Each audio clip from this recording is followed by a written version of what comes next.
Maintenant, je voudrais conclure par une question que je vais poser, pour vous, parce que je sais qu'elle est à l'intérieur de la grande majorité d'entre vous. C'est concrètement comment qu'on avance. Qu'est-ce qu'on fait?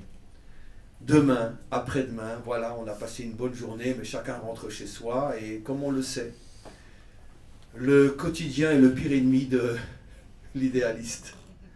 Parce que tous les idéaux s'usent et s'effondrent devant l'horreur du quotidien.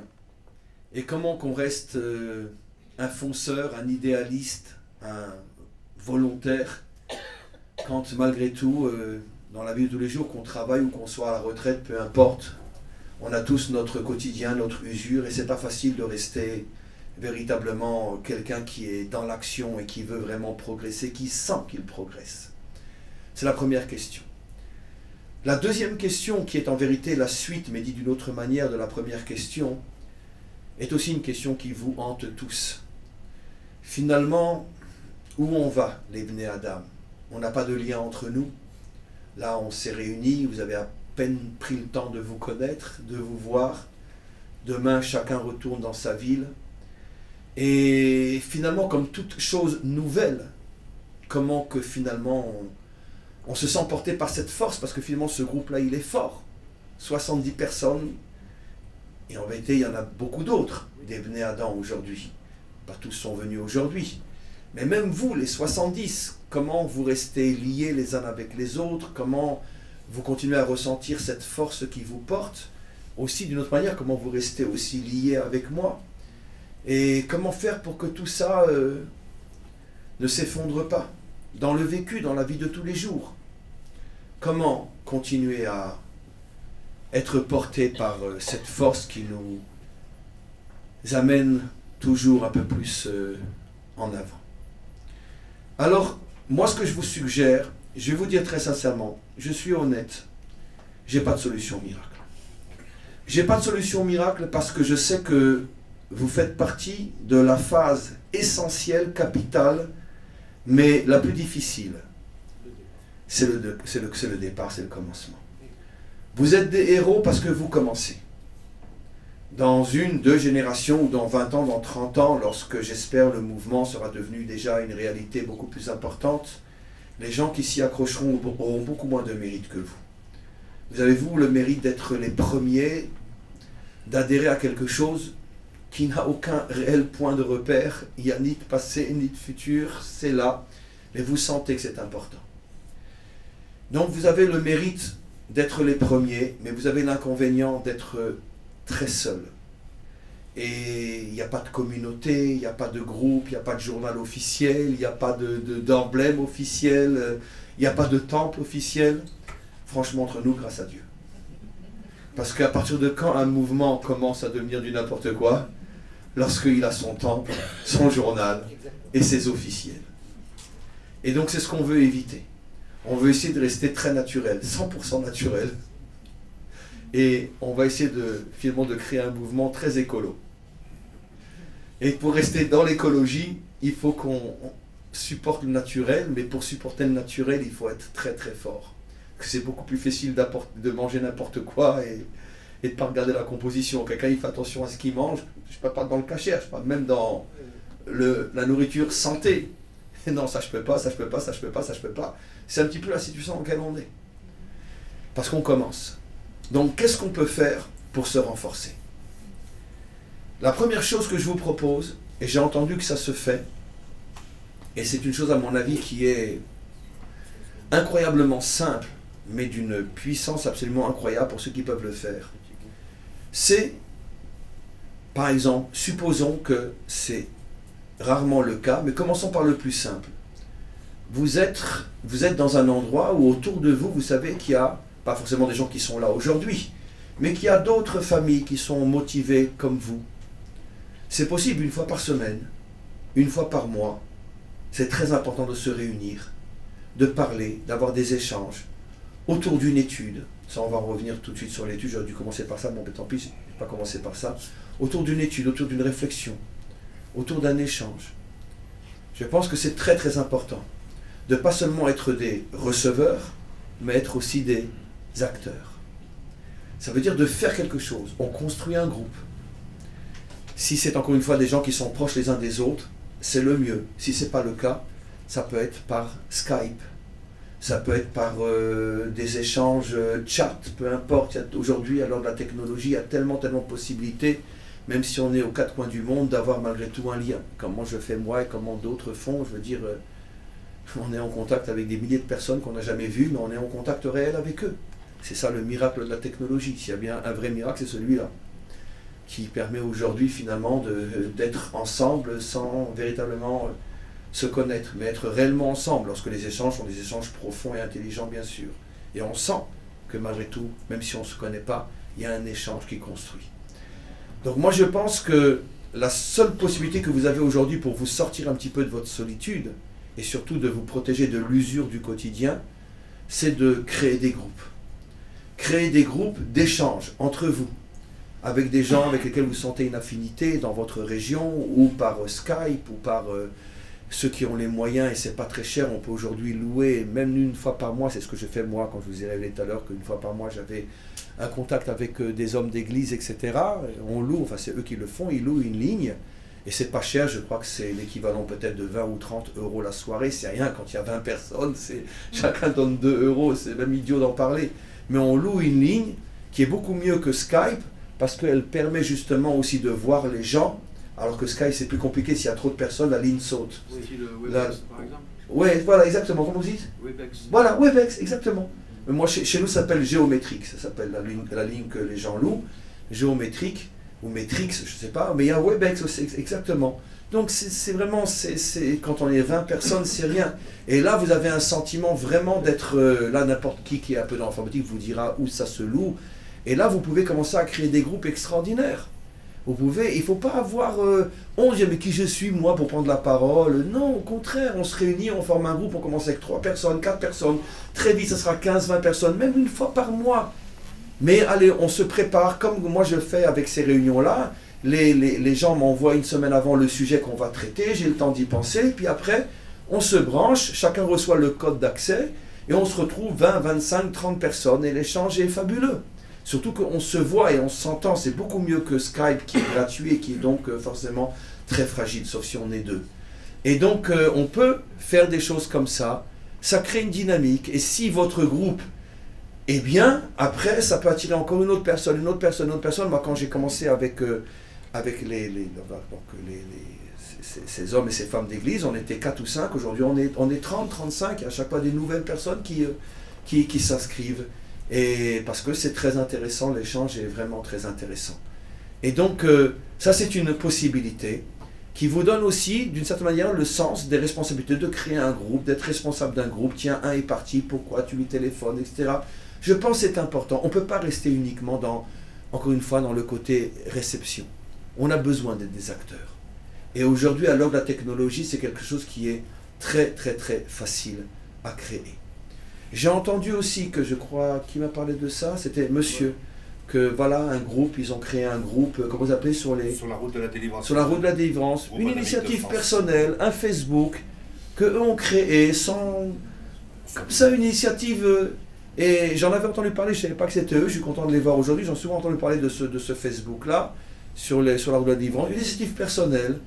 On se réunit tous les jeudis soirs à 20h30. Voilà, eux se réunissent, réellement sur Skype, sur Skype. Ils se réunissent, ils ont créé leur propre Facebook, ils ont des échanges entre eux. Encore une fois, le but, c'est pas de dire « ouais, je vais conquérir le monde ». Le but, c'est de sentir que tu fais quelque chose. C'est très important.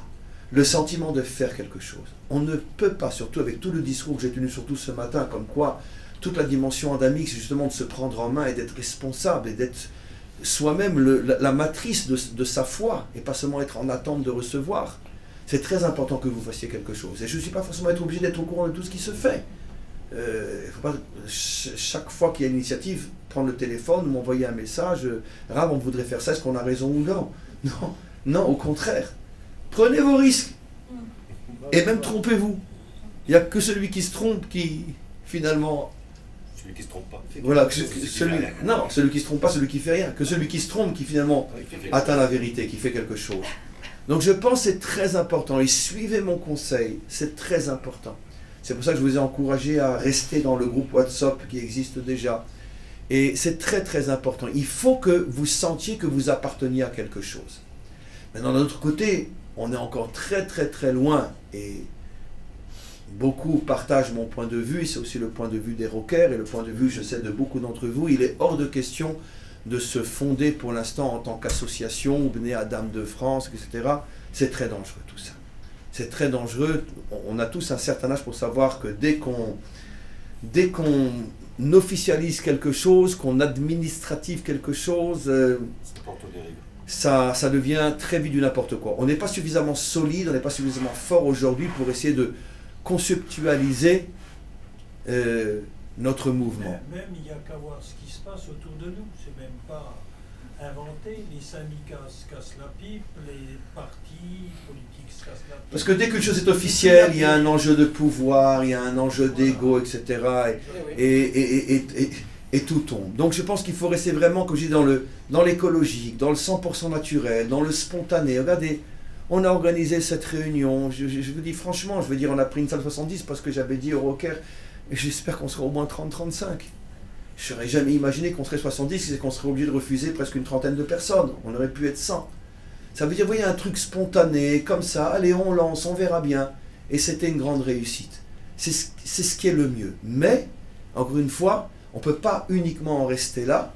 Aujourd'hui, vous êtes venus, vous avez fait un effort, vous avez prouvé que vous êtes des gens qui sont capables, pas uniquement d'être derrière un écran, mais aussi de se déplacer, de venir, de faire un effort. Mais il faut que cette énergie, elle continue. Oui. Je voulais dire à la personne qui vient de Guadeloupe, qui est venue de Guadeloupe. Oui, il y a quelqu'un de Guadeloupe ici qui lève le doigt, oui, absolument. Voilà. Il a fait le voyage de Ville à Guadeloupe pour venir voir. Non, mais vous êtes venu là maintenant spécialement de Guadeloupe pour ça? Tout à fait, j'avais un congrès professionnel aussi. Ah. C'est pas grave. Nous, ce qu'on sait, c'est qu'il est venu de Guadeloupe. Oui, c'est ce qu'on retiendra. C'est ce qu'on retient. Il s'est arrangé quand même. Voilà. Et connaissant la Guadeloupe, je sais que c'est un grand effort de quitter la Guadeloupe pour venir à Strasbourg. Mais quoi qu'il en soit, oui.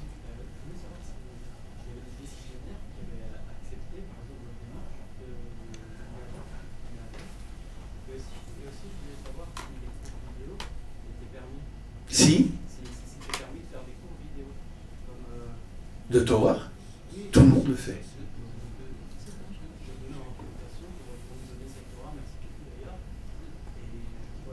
Il n'y a pas un seul rave aujourd'hui qui est sur le net qui enseigne et qui n'a pas des dizaines, des centaines et certains des milliers de non-juifs qui suivent les cours.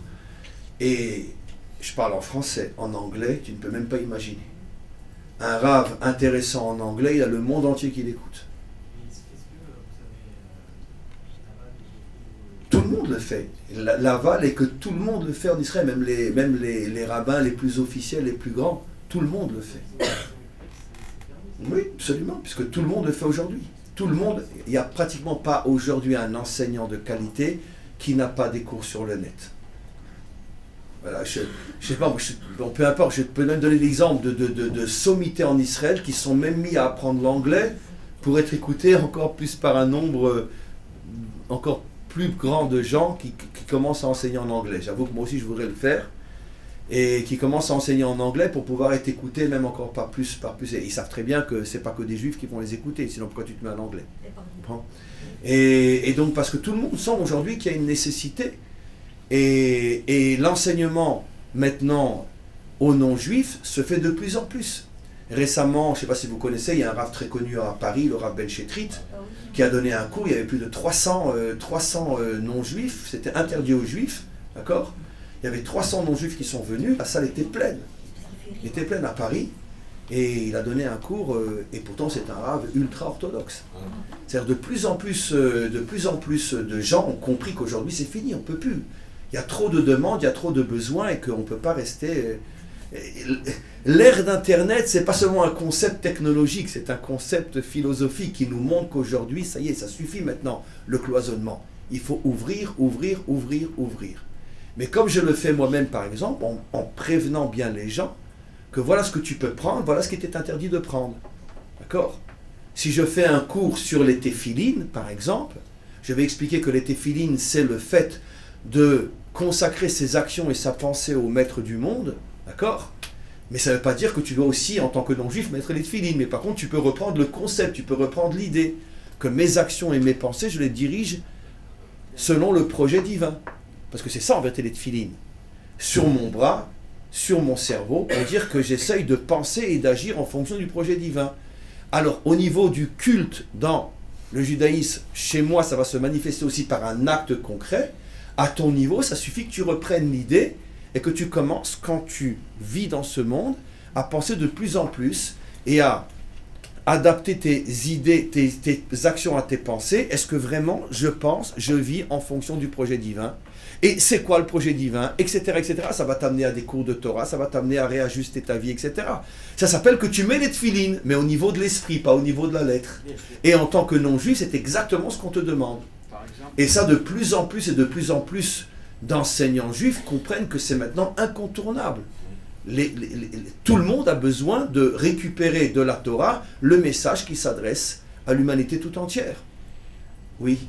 Par exemple, quand on lit le Shema Israël, on a le droit de le lire avec la voix comme ça, pour symboliser. C'est pas interdit, mais d'un autre côté, sincèrement, je ne vois pas pourquoi vous diriez Shema Israël, puisque vous dites le mot Israël. Je dis pas que c'est interdit de le faire, parce que c'est pas vraiment un acte. Mais de dire une prière juive, c'est pas essayer d'éviter, encore une fois, les prières où c'est trop clair qu'on s'adresse à un juif. Je dis ça pour vous, pour votre bien, pour vous construisiez vous, et pas vous construisiez en empruntant l'identité de quelqu'un d'autre. Construisez. Le peu que je vous connais, je sais que vous n'avez pas besoin des juifs pour vous construire. Vous pouvez vous construire vous-même. Comprenez? Maintenant, vous passez par mes enseignements, mais après c'est vous qui vous construisez. Et vous n'essayez pas de faire comme un juif fait. Vous comprenez? Voilà. Donc, ça c'est important, ce message que je vous adresse, pour que quand on va se quitter dans quelques temps, vous repartiez avec quelque chose. Et je sais que c'est pas simple, parce qu'après, bon, il y a, encore une fois, l'usure, le quotidien, les habitudes qui vont vite reprendre le dessus. Ouais, on a passé une journée fantastique, oui, mais concrètement, qu'est-ce qui reste de ça? Et donc, essayez véritablement de faire cet effort, soit d'adhérer à un groupe qui existe déjà, soit de créer vos propres groupes là où vous allez être. C'est très important. Vous pouvez aussi, tout simplement aussi, à la fin de ce séminaire, avoir un échange de téléphone entre vous pour les contacts qui se sont créés et vous promettre de garder un contact. Il y a toutes sortes de choses que l'on peut faire aujourd'hui avec l'informatique. Comme notre ami l'a fait, vous pouvez vous créer une page Facebook. Vous pouvez, il y a des blogs qui existent aujourd'hui, il y a les groupes WhatsApp, indépendamment du nom. Vous pouvez créer entre vous un groupe WhatsApp et avoir des échanges. Qu'est-ce qu'on ne peut pas faire aujourd'hui? Comme je dis toujours, et vous le savez, je veux dire, l'un des plus grands cadeaux que Dieu a fait à notre génération, c'est Internet. C'est pour ça que c'est tellement mal utilisé, parce que comme c'est la clé du salut, forcément le diable fait tout pour ouvrir toutes les portes de l'enfer avec. Mais nous, on sait que c'est la porte du paradis. Bon, je parle un langage idiot, excusez-moi, mais c'est pour le faire simple. Internet, si on sait utiliser Internet, mais c'est le plus grand cadeau que jamais a été fait aux hommes dans l'histoire humaine. Quand on sait utiliser ça d'une manière intelligente et profonde. Donc on a Internet aujourd'hui, on a tout ce qui tourne autour de l'informatique, il faut savoir l'utiliser pour finalement passer au-dessus des distances qui nous séparent et de pouvoir créer des liens entre nous, c'est très très très très important. Maintenant, je m'étais dit que j'en parlerai d'abord à mes amis les rockers et finalement je ne m'attendais pas à ce que ce genre de groupe soit là aujourd'hui et ça m'a mis tellement en confiance que je vais vous en parler directement sans passer d'abord par les rockers pour tester s'il faut en parler en public ou non. J'ai une intention aussi qu'avec l'aide du Maître du Monde, j'espère assez rapidement réaliser. Et ça va être, je pense, un grand pas qui va être fait dans le monde adamique. J'ai l'intention d'écrire un livre de prière en français que je diffuserai, qu'on va écrire sous la forme d'un véritable livre et que je diffuserai après en centaines d'exemplaires. Et je vais essayer, avec l'expérience et la connaissance que j'ai maintenant du public adamique, parce qu'une ébauche de quelque chose comme ça a déjà été fait, peut-être certains le savent, mais en vérité ils ont tout simplement pris des prières juives qu'ils ont traduites en français et finalement on a l'impression qu'on se retrouve dans une synagogue. Ça n'a aucun sens. Ce qu'il faut faire, c'est créer un livre de prières qui concerne véritablement la mentalité, l'identité adamique. Comme je disais à notre ami tout à l'heure, vous n'avez pas besoin de dire « Écoute Israël, ton Dieu est un ». Parce que moi, je ne suis pas Israël, je suis alsacien. Je suis belge, je suis suisse. Je ne suis pas Israël. Je veux savoir, moi, en tant que Suisse, qu'est-ce que je dois dire? Je ne dois pas dire « Écoute Israël ». Donc, il faut créer un concept qui est sous la forme donc d'une relation, j'aime pas trop le mot prière, mais d'une relation avec Dieu, dans lequel chaque Ben Adam va se sentir véritablement impliqué. C'est un travail énorme, un travail très très important, et que j'ai plus ou moins bien réfléchi et conçu dans mon esprit, et que maintenant je dois juste faire descendre dans la réalité, simplement que je suis en négociation avec le maître du monde pour qu'il me donne une 75e heure dans la journée, parce que sinon je ne sais pas où je vais trouver le temps de le faire, mais je pense qu'il va accepter, et j'aurai la 75e heure, et donc j'arriverai à le faire. Et donc le but de ce livre-là, ça sera de présenter une manière originale, ça n'aura rien à voir avec la prière que vous connaissez, Alléluia, etc., au Seigneur sauve-nous, parce que ça peut être aussi dit en juif, hein. Nous on ne dit pas au Seigneur sauve-nous, mais on dit Hachem Oshieni, Dieu sauve-moi. Donc il y aura peut-être ce genre, mais ça ne sera pas ça.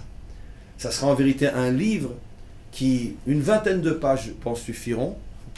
Je ne sais pas si tout le monde arrivera à lire les 20 pages chaque jour, mais une vingtaine de pages, quand vous le voulez, plusieurs fois dans la journée, 5 pages le matin, 2 pages l'après-midi, ou le faire dans la semaine, peu importe, où on va essayer d'exposer finalement, de construire, ce sera une véritable construction. Je ne vais pas m'amuser à prendre un verset des psaumes que je vais traduire, et puis un verset d'une prière juive que je vais traduire, et puis non, je ne vais pas m'amuser à ça, c'est du charlatanisme, ça tout le monde peut le faire.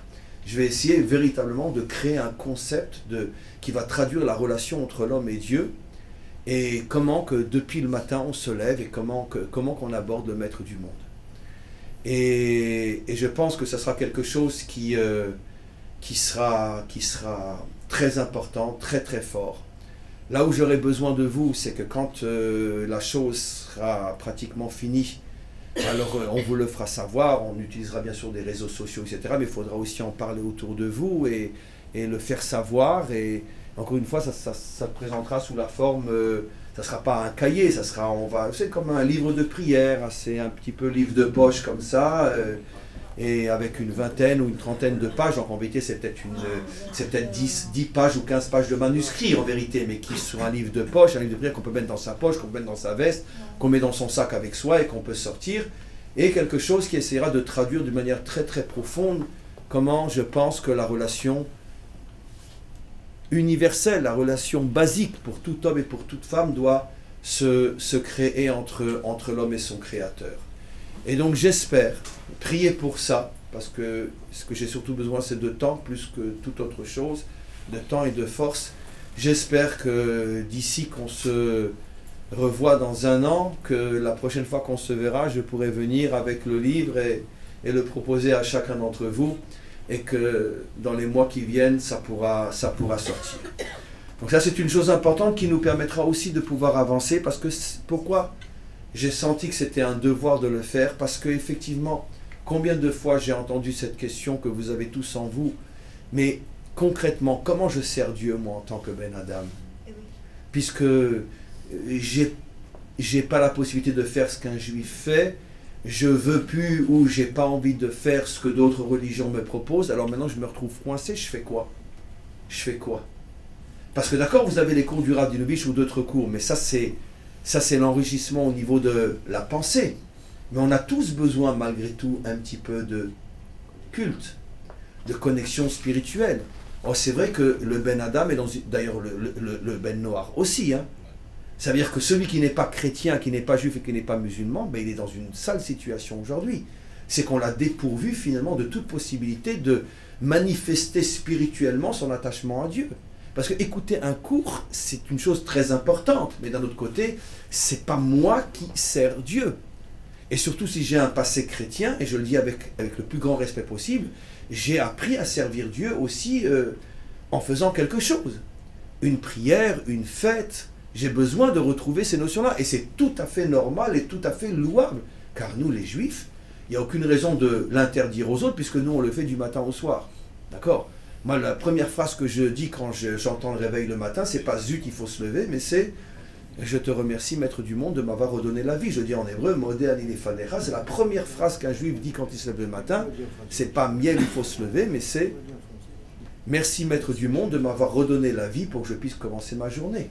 Ben ça, c'est une phrase, par exemple, qu'on peut tout à fait insérer dans un livre de prière s'adressant à tous les humains. D'apprendre à un homme, d'apprendre à une femme que la première phrase, c'est d'abord dire merci au Maître du monde, que tu sois vivant et que tu puisses maintenant partir à la découverte d'un nouveau jour. C'est quelque chose de très important et ça c'est sûr que ça sera certainement la première phrase qu'il y aura dans le livre de prière.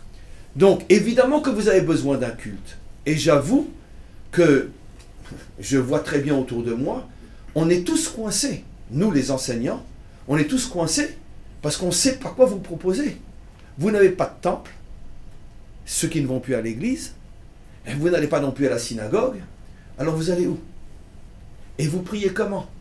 Et vous manifestez comment à Dieu le fait que vous voulez le servir? C'est des questions incontournables auxquelles il va falloir répondre. D'accord? Parce que, évidemment, peut-être que pas tous, peut-être certains disent, moi, ça me suffit d'entendre un cours de Torah, et puis bon, j'ai... Non, mais voilà. c'est par nos actions journalières qu'on sert Dieu aussi. Oui, mais il y a des actions, si vous voulez, qui sont entre l'homme et son prochain, mais il y a aussi des actions purement spirituelles, qu'ont toutes les religions. Moi, je les ai. Ouais. Pourquoi vous ne les auriez pas, vous aussi? Vous comprenez? Encore une fois, pas tout le monde en sent forcément le manque ou le besoin, mais je pense que la grande majorité, d'après l'expérience que j'ai de quelques années avec les Béné Adam, je sais que c'est une question qui revient constamment. Maître, très bien, Rav. Maintenant, je sers comment Dieu? Et bon, on ne sait pas comment répondre. On lui parle. Comment? On lui parle. Très bien. On c'est... le remercie le matin parce qu'on sait que notre vie dépend à chaque seconde, millième de seconde de cette interconnexion qu'on a. Donc c'est la forme de la prière. C'est la forme de la prière. Alors c'est ce qu'on va essayer de concrétiser par exemple dans un livre de prière. Bien sûr. Mais, et je me fais l'avocat du diable en disant que je peux comprendre que ça ne suffit pas. Parce qu'on va pouvoir me répondre, oui mais vous les Juifs par exemple vous avez Pessah, vous avez Sukkot, vous avez Shavuot, vous avez les 3 fêtes de pèlerinage. Quand j'étais chrétien, j'avais la Pentecôte, j'avais Pâques, j'avais ici, etc. Maintenant, c'est quoi mes fêtes? Comment je manifeste 1 fois, 2 fois, 3 fois par an à mon Créateur que je l'aime par le biais d'une fête? C'est pas évident. Les réponses sont pas évidentes. Je vais pas vous dire de manger du pain azim à Pâques, parce que je vais vous mentir. Alors, je vais vous dire quoi? Je vais pas... Comment je vais vous répondre? Alors tout ça, ce sont des choses qu'on doit élaborer, qu'on doit construire. Encore une fois, je ne dis pas que ça concerne les 70 personnes qui sont là. Je ne dis pas que tous ont ce besoin, que tous ressentent ce manque. Peut-être qu'au contraire, la plupart d'entre vous sont peut-être très contents de ne plus fêter la Pentecôte ou de ne pas avoir besoin de manger du pain azim, de la matzah à Pessah. Et que ce n'est pas du tout mon problème, j'en ai strictement rien à faire peut-être. Mais je sais, pour l'avoir entendu des centaines de fois, et peut-être des milliers de fois, que beaucoup de Bnei Adam ont ce manque. Quand j'étais catholique, quand j'étais protestant, au moins j'avais la possibilité de manifester à ma manière mon attachement à Dieu. Maintenant, je fais quoi? J'ai plus rien. Je ne peux pas être juif, je ne veux plus être ce que j'étais, je suis quoi maintenant? Donc ça aussi, c'est un problème auquel on fait face et auquel on va devoir petit à petit apporter des solutions. Et je vous dirais avec la plus grande honnêteté que très peu, pour ne pas dire personne aujourd'hui n'a vraiment, encore une fois, des solutions. Je pense qu'avec le livre de prière que je vais proposer, je vais être peut-être l'un des pionniers qui va s'adresser vraiment aux Bnei Adam tels qu'ils sont, pour eux-mêmes, avec leurs besoins, et pas seulement en faisant de la traduction des psaumes, ça vous l'avez en étant catholique, hein, les psaumes vous les avez traduits, donc vous n'avez pas besoin de moi pour ça. Mais ce n'est pas bien sûr ça ce que je vais faire. Mais ça ne suffit pas. Il y a d'autres besoins. Est-ce qu'on va pouvoir créer une sorte de fête? Est-ce qu'on va pouvoir créer des moments qui vous permettent d'avoir le sentiment que c'est la journée que vous avez avec votre Créateur? Est-ce qu'on va le faire? Est-ce qu'on ne va pas le faire? Si on va le faire, comment qu'on va le faire? Vous voyez tous les challenges qu'on a devant nous? C'est difficile. Vous voyez, hyper difficile, et hyper dangereux, et hyper complexe. Ces fêtes, elles ont une histoire. Parce que les fêtes ont une histoire, effectivement. Ben, peut-être qu'on va faire que le 24 juin va devenir la fête des Bénéadames. Voilà. Grand rassemblement à Strasbourg tous les 24 juin. Non, on ne le fera pas parce que ce sera du n'importe quoi. Bien sûr.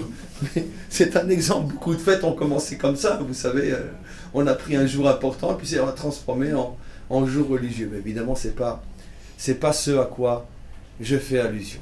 Maintenant, donc, ça, c'est des questions qui restent ouvertes et à laquelle, comme je ne veux pas être un charlatan, je ne vais pas apporter de fausses réponses pour satisfaire l'illusion et le fantasme.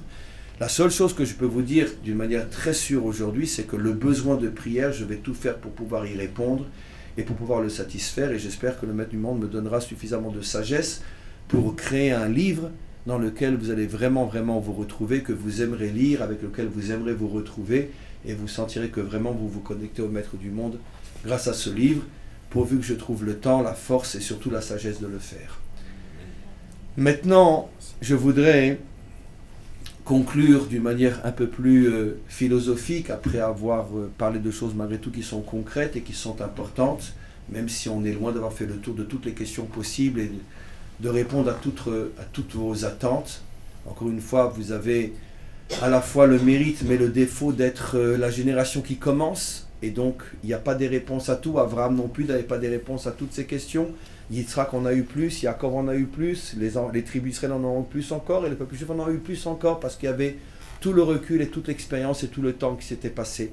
Et pareil, dans ma vie d'homme, j'ai des réponses à 40 ans que je n'avais pas à 18 ans, et à 60 ans que je n'avais pas à 40 ans. Il faut le temps, l'expérience et la construction. Et nous, on est comme des bébés qui venons de naître, et il faut au moins le savoir. Mais on va grandir et on va réussir. Je voudrais, malgré tout, terminer en revenant plus sur la notion de Ben Adam, et d'une manière que j'ai évoquée tout à l'heure et qui va peut-être vous surprendre, mais c'est pourtant ce que je pense être au niveau de l'expérience quotidienne quelque chose qui est pour moi l'une des choses les plus importantes pour se construire réellement en tant que Ben Adam. Et je reviens sur la notion de couple. Je ne sais pas si tous sont mariés ici, si tous sont un compagnon ou une compagne, je ne connais pas la situation de chacun d'entre vous. Je ne parle pas forcément dans le langage moderne d'aujourd'hui d'un couple marié devant le maire ou à l'église ou à la synagogue, je parle d'hommes et de femmes qui vivent ensemble et qui vivent sérieusement ensemble, pas pour le plaisir de quelques jours ou de quelques semaines, mais qui réellement se font confiance et ont envie de construire l'un avec l'autre. Il faut savoir que le couple, comme je le disais tout à l'heure, est peut-être le champ d'expérience le plus spirituel, le plus moral, le plus fabuleux de toutes les expériences qu'un homme puisse vivre dans sa vie, et surtout dans sa vie de croyant. Parce que, je le dis souvent dans mes cours, et il me faudrait maintenant des heures et des heures et des heures pour l'expliquer, le réexpliquer, je vais essayer en une demi-heure d'être le plus concis possible. C'est vrai que l'esprit moderne et le monde occidental est à des années-lumière de ce que je voudrais essayer en une demi-heure de vous transmettre. Parce qu'aujourd'hui, le couple, c'est quelque chose qui est devenu très technique. Soit le couple, c'est tout simplement le gardien de la famille, soit le couple, dans un langage plus universel et plus large, c'est tout simplement l'occasion de passer de bons moments ensemble. Et c'est la réponse à un besoin. Chacun le verra comme il le voudra. Et moi, pour moi, le couple, c'est le sanctuaire le plus sacré de la vie spirituelle d'un homme et d'une femme. Je ne parle pas bien sûr de la relation entre un curé et une nonne. C'est dans le sens pas réel du terme. Attention, ne comprenez pas ce que je veux dire. Je parle pas de, quand j'ai dit de sanctuaire, ça veut dire que je ne parle pas de vie religieuse. Mais non, je parle d'un couple dans le sens le plus couple du terme. Et pourquoi j'appelle ça un temple? D'ailleurs, sachez que dans le judaïsme, on appelle la famille un petit temple. Et quel rapport? Parce que finalement, le judaïsme transmet un message qui est pour moi universel, de dire la chose suivante: dis-moi comment tu es avec ta femme, ou dis-moi comment tu es avec ton mari, et je te dirai comment tu es avec Dieu. C'est difficile. Dans la mentalité occidentale, mais quel rapport? Il n'y a aucun rapport. Qu'est-ce que ça a à voir? Je peux très bien. Est-ce que vous pourriez aborder quand même le fait d'avoir une femme, par exemple, qui ne s'intéresse pas du tout à la Torah, vous voyez? On va y arriver. Voilà. On va y arriver. Parce que justement, quand je parle de spiritualité, j'ai bien précisé, je ne parle pas de spiritualité dans le sens tel qu'on le comprend dans le monde occidental. Et ça n'a rien à voir avec le fait si elle est croyante ou pas croyante, ou si elle suit ton chemin religieux ou si elle ne suit pas ton chemin. Dans un premier temps, ça n'a rien à voir. Pourquoi je dis que dis-moi comment tu es avec ta femme, ou dis-moi comment tu es avec ton mari, je te dirai comment tu es avec Dieu. Parce que dans le judaïsme authentique, c'est incontournable. D'accord? Si quelqu'un vient me voir avec une grande barbe, un grand chapeau, etc., les poches remplies de livres, et puis on l'appelle Monsieur le Grand Rave, d'accord? Et que je sais que dans sa vie de couple, ça va très très mal, d'accord? Je vais le dire de manière hyper exagérée, d'accord? Je tire la chasse. Ça ne peut pas être un représentant de Dieu, un homme pareil. C'est impossible. Impossible. C'est peut-être pas son zivou. Comment? Même si c'est pas sensible. Ça n'a rien à voir. Il y a des niveaux dans la perfection du couple.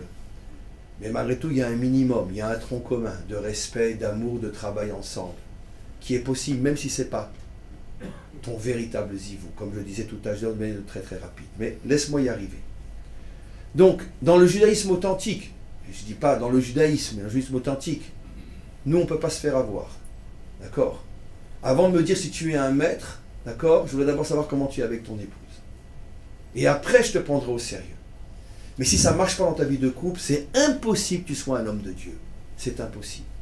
C'est pour ça que vous avez tous et toutes compris que dans le judaïsme, la plus grande aberration possible, c'est faire vœu de célibat. Parce que si tu n'as pas de femme, c'est impossible que tu sois avec Dieu. C'est inconcevable. Inconcevable. C'est la négation la plus absolue de la manière dont le judaïsme conçoit la relation authentique avec Dieu. Parce que la relation dans le couple est le baromètre réel de la relation avec Dieu. Si ça va mal dans le couple, ça va mal partout, et surtout entre toi et Dieu. Et même si tu as l'impression que ça va bien, c'est parce que tout simplement tu es prisonnier de ton fantasme. Ou ta définition du ça va bien est complètement illusoire. Mais le vrai ça va bien est impossible quand ça ne va pas dans le couple. C'est pour ça que l'un des travaux les plus importants, et ça je m'adresse vraiment à vous en tant que Bnei Adam, je ne vous connais pas, et je ne veux pas vous connaître, et surtout pas, je ne veux pas entrer dans votre vie privée, mais sachez que l'investissement pour améliorer sa vie avec celle ou avec celui aux côtés duquel ou de laquelle on passe finalement sa vie, ce travail-là est un travail qui est extrêmement, extrêmement spirituel. Et je ne parle pas que viens, on va aller prier ensemble, viens, on va aller étudier ensemble. Non, viens, on va au restaurant ensemble et on va bien manger ensemble. Je ne parle pas de religion. Viens, on va passer un bon moment ensemble. Viens, on va rire ensemble. Viens, on va parler ensemble. Viens, on va communiquer ensemble. Viens, on va dialoguer ensemble. Viens, on va se promener ensemble. Je ne parle pas de religion. Mais simplement que le couple s'habitue à comprendre que la construction de l'un et de l'autre, elle n'est possible que si on est ensemble. C'est une chose que le monde occidental a pratiquement perdue. Moi, je me construis moi-même. J'ai besoin d'une femme parce que je suis un homme. J'ai besoin d'un homme parce que je suis une femme. Si on s'entend, c'est mieux. Si on s'aime, c'est encore mieux. Mais de toute façon, je veux dire, ma construction en tant qu'homme, elle ne passe pas par... D'accord? Je suis sûr que si je vous prends au piège, et je vous demande à plupart d'entre vous, qui c'est qui t'a construit ces derniers temps, vous allez tous me répondre, le Rabinovitch. Ne répondez jamais ça quand je suis là. Vous devez répondre, c'est ma femme. C'est mon mari. C'est ce que j'attends de vous. Parce que ça, c'est la vraie réponse. Le Rabinovitch vous apprend qui est la véritable personne qui va vous construire. C'est celle avec laquelle vous vivez. Prendre conscience une fois pour toutes que cette personne-là aussi incroyable que ça puisse le paraître, elle ne m'a pas été envoyée par hasard. C'est parce que les clés de ma construction personnelle, c'est elle qui les a dans sa main. C'est incroyable. Et si je ne la laisse pas m'ouvrir, je vais rester fermé toute ma vie. L'homme est la clé qui ouvre la femme et la femme est la clé qui ouvre l'homme. C'est-à-dire qu'en vérité, dans chacun d'entre nous se cache notre véritable nous, notre véritable être. Vous savez qu'on peut vivre toute sa vie sans savoir qui on est. On parlait ce matin de l'Ech Lecha, va vers toi. Vous savez qu'on peut vivre toute sa vie en croyant, en pensant que ce que je suis, c'est moi-même. Et un jour, on découvrira que mon être véritable était caché au plus profond de moi et que je n'ai jamais vraiment su qui j'étais et que j'ai vécu dans une illusion d'être celui qui n'était pas moi. Est-ce que vous savez que la seule et unique personne qui peut m'ouvrir la porte qui mène à moi, c'est mon épouse, c'est mon mari? C'est incroyable. C'est pas mon maître. Et c'est encore moins Dieu. C'est mon épouse, c'est mon mari. C'est elle la clé qui va m'aider à me construire. Maintenant, je vais vous donner un exemple très clair pour que vous compreniez. Quand je veux construire une maison, dans le sens basique du terme, l'élément principal, c'est la pierre. C'est vrai. Mais la pierre, pour qu'elle tienne, elle a besoin d'autres facteurs. Elle a besoin de ciment entre les pierres. Elle a besoin d'un architecte. Elle a besoin d'un maçon. Elle a besoin de quantité de corps de métier. Mais quand je serai dans ma maison, je ne suis plus en relation avec l'architecte. Je ne l'ai peut-être jamais connu, mais je sais que cette maison n'aurait pas été construite sans un architecte. Je ne suis pas en contact avec le maçon, ni avec le peintre. Et le ciment, j'en ai strictement rien à faire. D'ailleurs, mieux vaut que je ne le voie pas. Il faut que ce soit bien peint pour que je ne vois pas le ciment, sinon c'est pas joli. En vérité, la seule chose que je suis sûr qu'il y a, c'est quand je tape sur le mur, je sais qu'il y a de la pierre. Et tous les autres facteurs qui sont incontournables et indispensables, d'ailleurs, ce n'est pas pour moi l'essentiel. L'essentiel, c'est la pierre. C'est ce qui me protège du froid, c'est ce qui me protège des intempéries, c'est ce qui me donne le sentiment d'être dans une maison.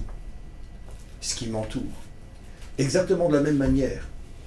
La pierre de la construction d'un homme, c'est celui qui vit avec lui. Celle ou celui. Maintenant, il y a d'autres facteurs sans lesquels ça ne marchera pas. Si tu n'as pas une source d'enseignement authentique, si tu n'es pas croyant, si tu n'as pas Dieu, si tu n'as pas des milliers d'autres choses, mais qui sont des facteurs qui se rajoutent à l'essentiel, qui est l'épouse, qui est le mari. Dieu n'est pas celui qui me construit.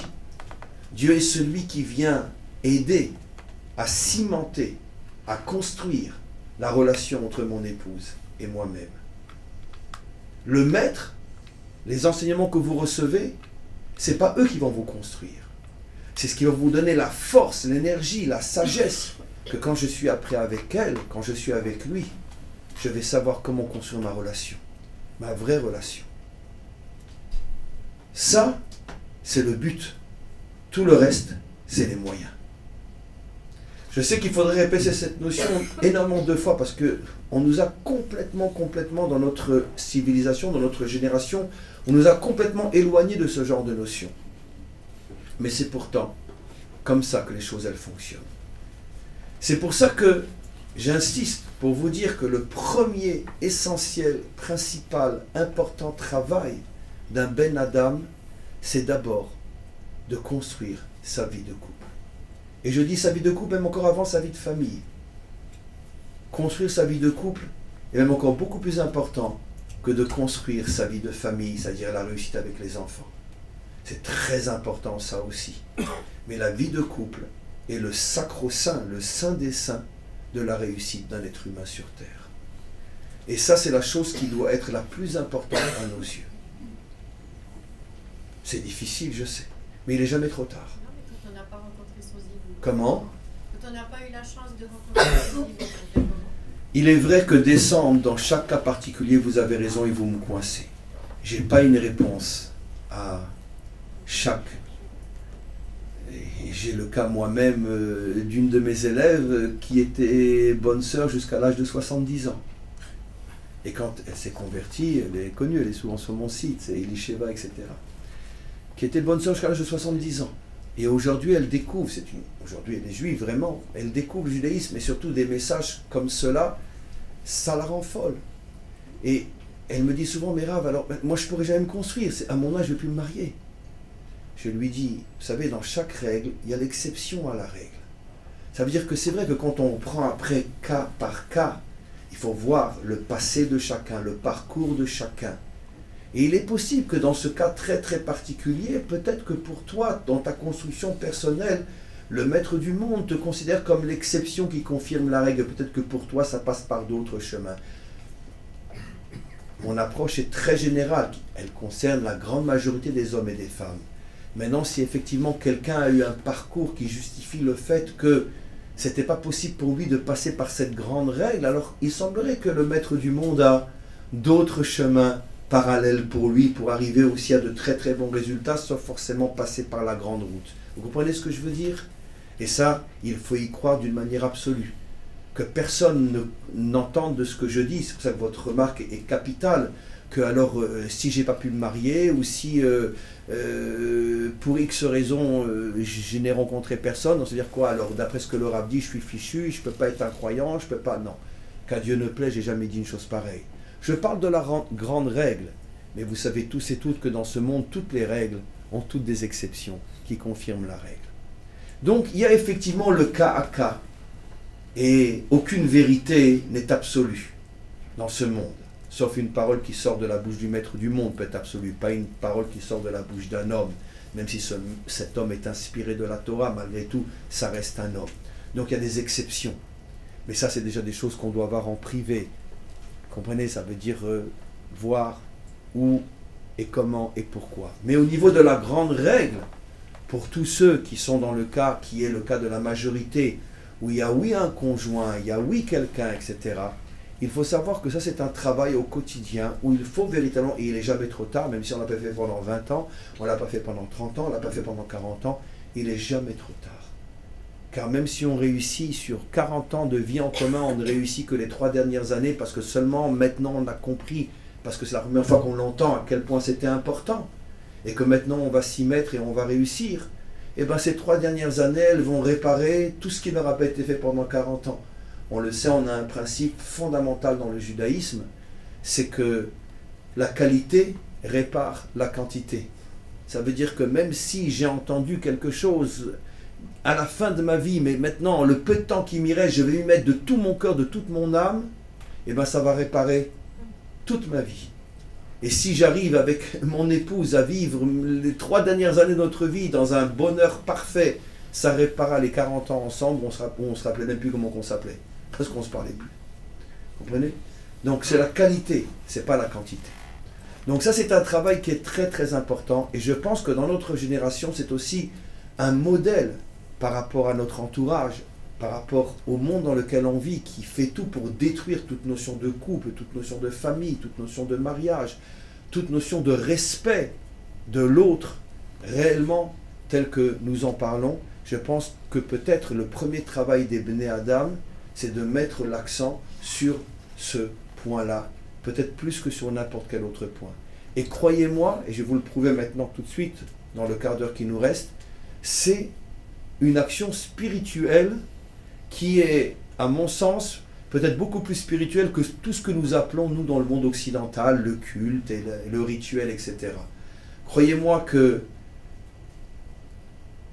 on vit avec quelqu'un où on sent que le courant ne passe pas, puis tout d'un coup on décide de lui consacrer du temps, de prendre 2 jours de vacances.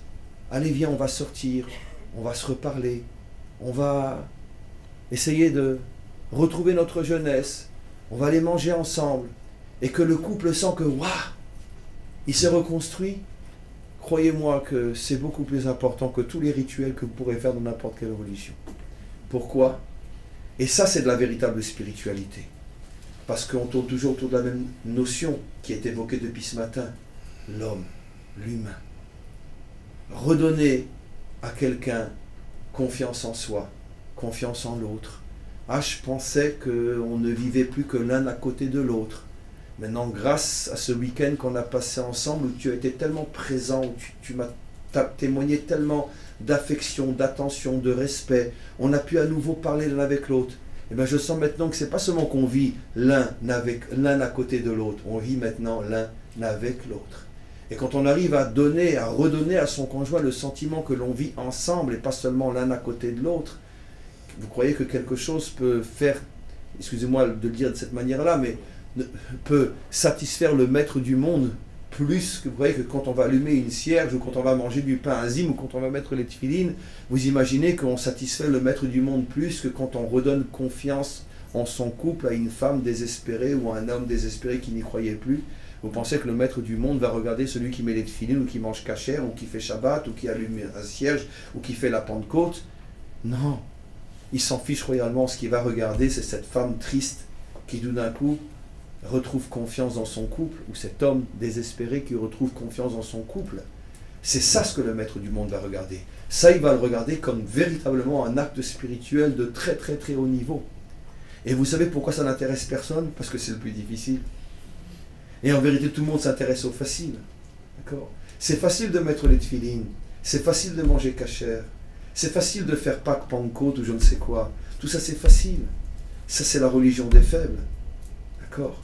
Et donner pendant 30 ans à sa femme le sentiment que tu es l'unique personne de ma vie, donner le sentiment pendant 30 ans à son mari que tu es mon roi, et tu es ma seule raison de vivre, croyez-moi que c'est bien bien plus difficile que n'importe quelle religion. Et c'est pour ça que personne n'y arrive, et que personne n'est intéressé même par songer le faire, parce que ça dépasse l'entendement. Pendant 30 ans, je vais en faire mon roi. Au bout de 2 ans, déjà, j'arrivais même plus à le voir comme un être humain, alors je me dis, comme un roi. C'est pas évident. Donc ça, c'est un travail que je demande à tous ceux qui m'écoutent, à tous ceux qui me suivent. Et c'est un travail qui est très important. Alors maintenant, concrètement, comment qu'on s'y prend? Ben, ceux qui ont mon numéro de téléphone, ce sera la bonne occasion pour me demander sur des cas précis, etc. Je suis prêt à répondre, pas par téléphone, c'est plus compliqué, mais par un message WhatsApp ou autre, etc. Je suis prêt à vous aider dans ce sens. Mais sachez qu'il y a de quoi faire si on veut faire. Le problème, c'est qu'il ne faut pas se tromper de challenge. Comment on dit un challenge en français? Il ne faut pas se tromper de défi. Il ne faut pas se tromper de défi. Il ne faut pas chercher midi à 14h. Il ne faut pas chercher le vrai bon Dieu là où il n'est pas.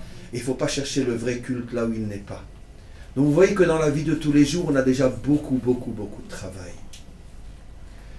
Et donc c'est sur ces paroles, j'aurais pu bien sûr évoquer quantité d'autres notions, mais c'est ce que j'ai choisi de vous transmettre comme message. D'ici que on se revoit l'année prochaine, je serais très étonné si quand tout d'un coup vous allez tous arriver avec une couronne sur la tête. Vous imaginez avec un habit de roi, chacun qui tient son mari, sa femme comme ça par la main, avec une couronne, c'est les couronnes de Pâques là, sur la table. Voilà. J'ai fait de mon mari un roi. Mon épouse est ma reine. Vous imaginez? Alors là, je saurais que le séminaire d'aujourd'hui, il va porter ses fruits. J'exagère bien sûr, mais en tous les cas, il faut véritablement faire un effort à ce sujet-là. Voilà, on va terminer. Je voulais... Oui? Je me permets d'insister un petit peu. Oui. Mais si notre conjoint, ça ne l'intéresse pas, on ne peut pas l'amener ici. Vous voyez? Comment? Alors, j'ai effectivement oublié de répondre à la question, mais j'y ai répondu indirectement. Parce que je ne suis pas le seul. Non, je vais t'expliquer. La seule et unique raison, comprends bien, pour laquelle l'homme et la femme sont séparés au niveau idéologique, au niveau des occupations, des loisirs, etc., je vais te donner la réponse très simple. Je ne dis pas qu'elle n'a pas d'exception. Aucun homme ne peut donner une règle absolue. Seul Dieu peut. Donc aucun homme ne peut se prendre pour le bon Dieu. Mais ce sont des règles vraies, fortes malgré tout.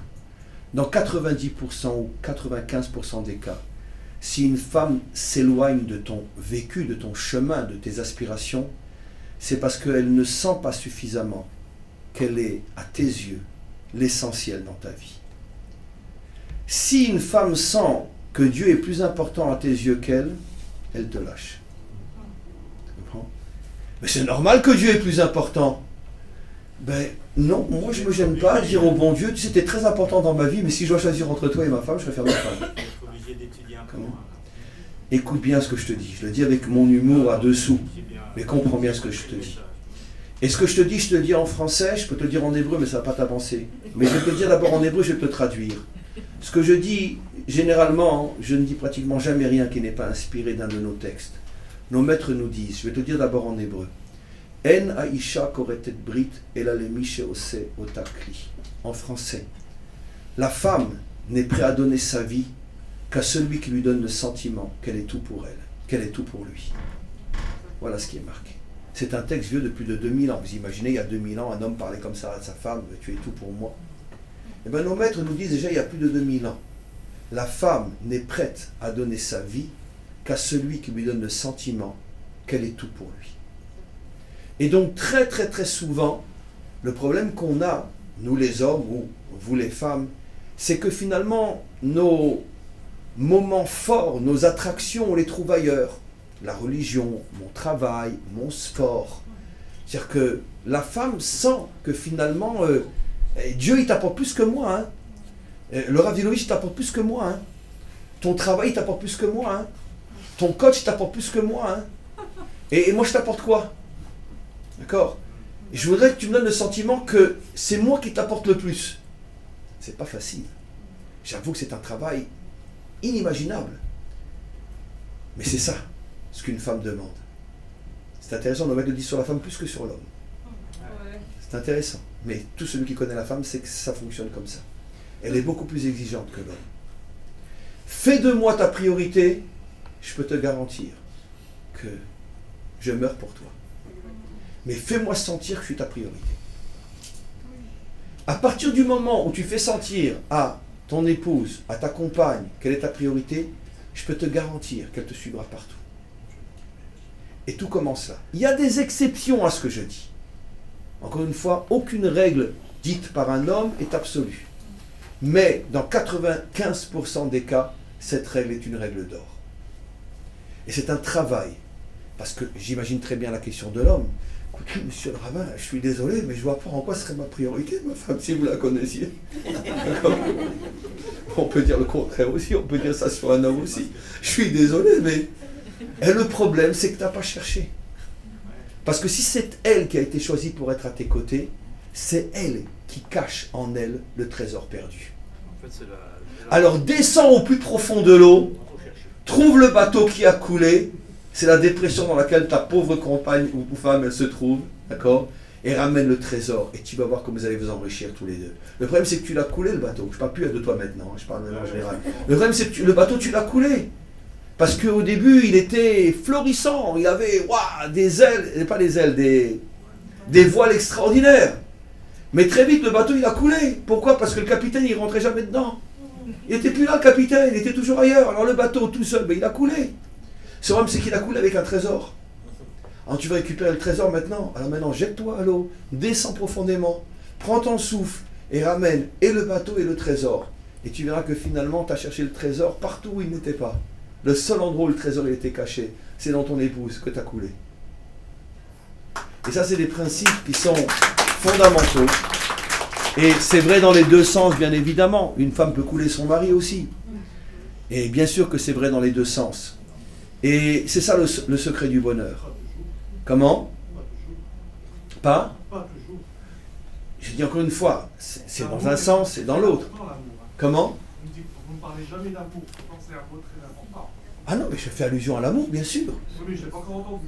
Comment? Je ne l'ai pas encore entendu. Vous savez, je vais vous dire un secret, parce que c'est un mot qui est tellement galvaudé que j'ai du mal à le dire. Comme le mot religion, comme le mot Dieu. Ceux qui me connaissent savent que c'est des mots que quand je les dis, je m'arrache. Pourquoi? Parce que le mot amour, le mot Dieu, le mot religion, c'est des mots qui ont été tellement abîmés que j'ai du mal, moi, à les dire.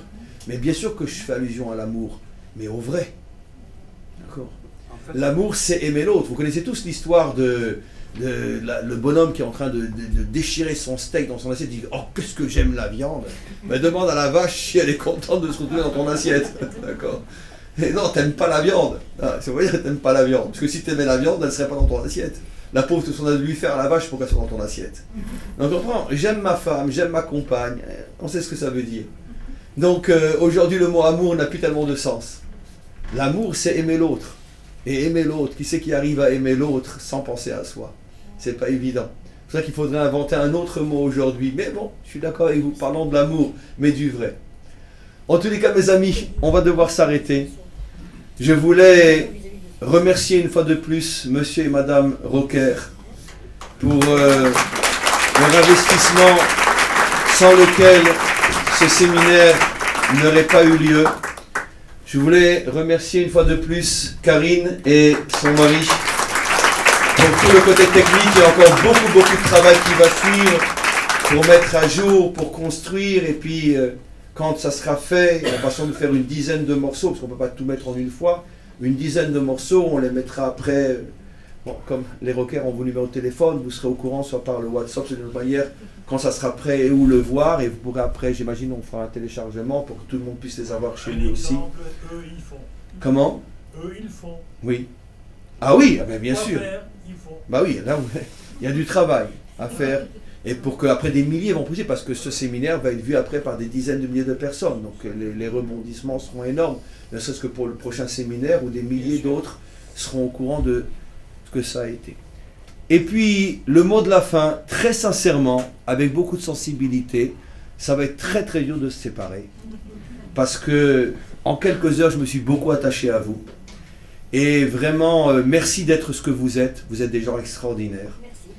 Et même si je n'ai pas eu l'occasion et la possibilité de vous connaître réellement, l'énergie qui a dégagé de ce groupe était une énergie tellement positive, tellement extraordinaire, tellement fabuleuse, que vraiment merci au Maître du Monde d'avoir donné la possibilité de permettre cette rencontre.